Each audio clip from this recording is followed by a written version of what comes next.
Oi, pessoal! Hoje nós vamos falar sobre pólipos no estômago, certo? E para começar falando sobre pólipos, temos que saber o que significa pólipo, né? É uma lesão elevada que está dentro do estômago, chamado luz do órgão, né? Então, está dentro do estômago, mas geralmente é uma lesão elevada, certo? A maioria das vezes, os pólipos, eles não têm sintomas, né? Mais de 90% das vezes, o paciente não tem sintoma nenhum, tá?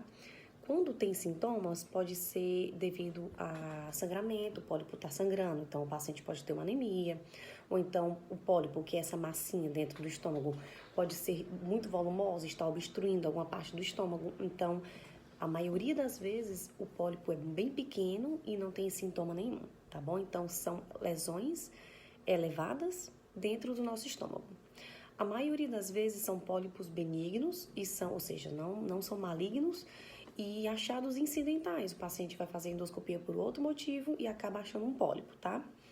A maioria dos pólipos, como eu falei, são benignos, né? Os principais pólipos benignos são pólipos de glândula fúngica e o pólipo hiperplásico.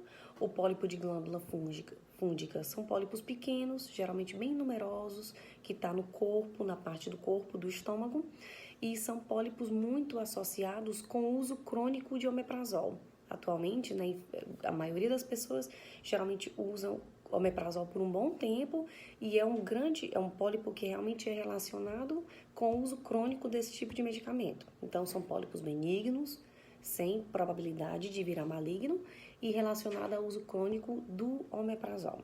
Geralmente são pólipos pequenos, massinhas pequenininhas, menores do que 1 centímetro e que não precisa retirar. A gente faz biópsia, claro, para ter certeza do diagnóstico e é só observação clínica se todos forem pequenos, menores do que 1 centímetro. Quando é maior que 1 centímetro, cada caso é um caso, a gente vai avaliando se precisa retirar ou não. Mas são pólipos do bem, tá bom?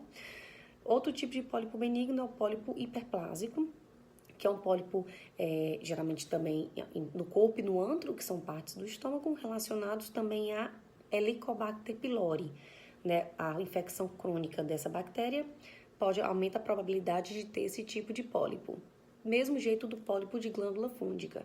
Se for pólipos pequenos, tem que fazer a biópsia, tirar alguns para poder fechar o diagnóstico e observação clínica e tratar H. pylori, não é isso? Se vier mesmo pólipo hiperplásico, tem uma relação forte com essa bactéria, então tem que ter o tratamento da bactéria, tá certo? Outro tipo de pólipo menos comum são os pólipos adenomatosos. Esse tipo de pólipo é um tipo de pólipo em que pode ter, sim, conversão para malignidade, tá certo? Então, todo pólipo adenomatoso, como é que eu sei que ele é adenomatoso? Pela biópsia, né? Então, tem o pólipo no estômago, essa massinha no estômago tem que biopsiar, tá bom? Deu adenomatoso, nós temos que tirar. Por quê? Porque, como eu falei, é um pólipo que tem a maior probabilidade de tornar câncer. Então, tem que ser retirado, tá certo? Faz-se a biópsia, fecha o diagnóstico e programa a retirada do pólipo, tá? Geralmente os pólipos adenomatosos, eles têm aspecto diferente do pólipo benigno, né? Pólipo de glândula fúngica, pólipo hiperplásico, eles têm geralmente, nem sempre, um aspecto mais granular, pode ser maior. Então, pelo aspecto, quando nós fazemos a endoscopia, dá para ter uma noção se é adenomatoso ou se é benigno, que são os outros tipos. Esses são os principais.